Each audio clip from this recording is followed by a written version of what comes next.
housing has become this just very unique thing. It's almost like for people today that are not homeowners yet, it's almost like it's the white whale. It is like that unachievable goal that it seems to keep moving further and further and further away. And so one of the questions we want people to be able to answer is, okay, when it comes to buying a home, when it comes to making this significant life decision, how do I do it, and how do I do it well? Well, I think a good place to start, and I was really, it's interesting when I get a resource that shares data so people can actually use this data to figure out where they fall into things. There's this interesting map that's come on in our purview of how much people have to make to afford homes in each state. Yeah, this is the median income recommended for buying a 3-bedroom home by state. So how much does my median income need to be in this state to buy a 3-bedroom home? As provided by data from Visual Capitalists. If you haven't looked at their stuff, it's very interesting. But look at this. I mean, there's a spread. Now, I guess if we were trying to figure out the lowest, I've been told by a team, West Virginia at 71,000. Yep, down there. And then if you want to go to the highest, we have to look out to California. I think it's actually Hawaii is the highest, I believe. Yeah. 229. Look at that. Down there floating off the coast of Texas there. Mm-hmm. I know it's not actually off the coast of Texas, by the way, but it is one of those things because I was immediately drawn to, because I know we have a lot of listeners out in California, so I saw that 210. But you're right, Hawaii's at 229,000. But still, all the numbers, like here in Tennessee, where we are, 121,000. That is, and what I know is when we compare to the median income of the typical American household, these numbers are higher. Yeah, if you just averaged all 50 of these together, the average is about $124,000. Well, if you think about $124,000 being the recommended income, and we know that right now the median household income in this country is right at about $76,000, they're saying that you need about 160% of the median household income in order to buy a 3-bedroom home. That's daunting. And I think it's causing a lot of people to potentially make, I don't want to say dangerous, but aggressive financial decisions that are putting them a little bit further on the risk spectrum, I think, than they probably ought to be. I know we have tried to be very proactive on this, and that's why if you go to moneyguy.com/resources, we actually have a home buying calculator. So this way you can come in, yes, listen to this conversation we're about to give where we give you even more insight, but then later you can go back to our website and actually put in your specific numbers and see how this all lays out for you so you can make that good personal finance decision to maximize this opportunity. So when you think about buying a home, what are some of the things that you should do? Well, number one, we want you to think about our home buying rules. Again, you can go to moneyguy.com/resources, check out our whole home buying hub. We want you to recognize that there are a few rules that you should adhere to.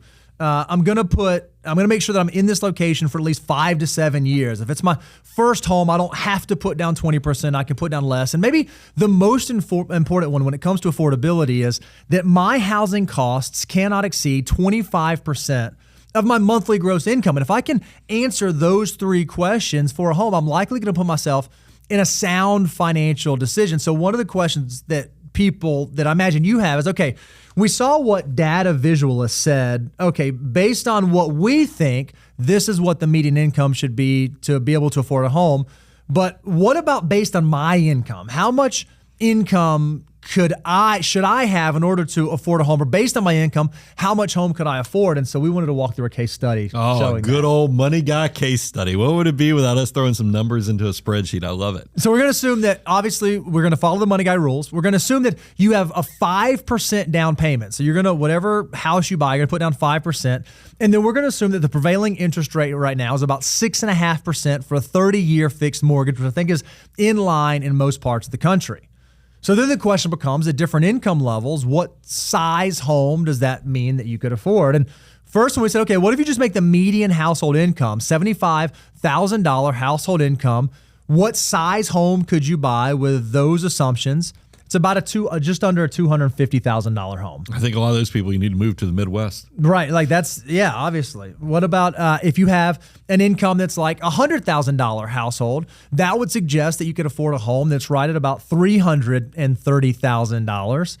And then if your income is $125,000 as a household, based on the Money Guy rules, that would suggest that the home that you could buy would be about $409,000 for a home that you would be able to reasonably afford. Now, a lot of people say, Brian, this doesn't, okay, I see it and I get it and I understand, but in my area, it's really hard to find homes in this price point. This is one of those scenarios where it's hard for me because I'm an optimist on everything, and I'm still optimistic that something has to give because we can't have young people not being able to afford houses in the United States. So I don't know what that thing that gives, whether it's income outpacing inflation, where we get some equilibrium because maybe real estate's not appreciating as fast as it was, during that high inflationary period. But something has to give. But in the meantime, I do think that we can fall back on some key things. There's some takeaways. The first thing is it's okay.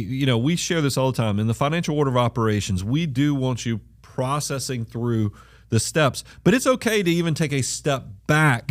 If you have key moments in your life, like you're trying to set roots in a community and you're trying to figure out, hey, do I need to boost up my emergency reserve so I can have that 3 to 5% down payment? It's okay if there's a moment in time that you actually have to take a step back on purpose to fulfill those life goals. And remember, money is nothing more than a tool that allows you to achieve the goals that you have. And so one of the things you really need to do is sort of set your goals. And a lot of people, they do have the goal of financial independence. That is something they want to work towards.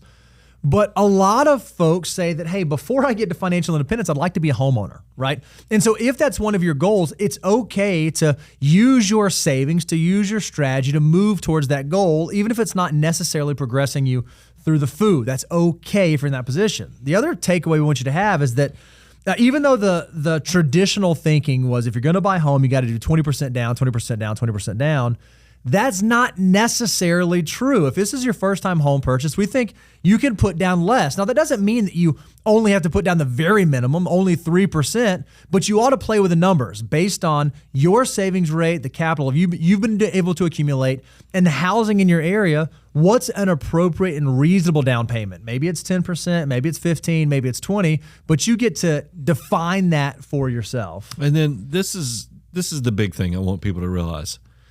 It's a difficult time right now, but a house doesn't have to define your financial security and your success financially. We have a number of clients, especially in these high cost of living areas in the coastal communities, whether you're thinking about New York, whether you're thinking about California, San Francisco, any of those areas.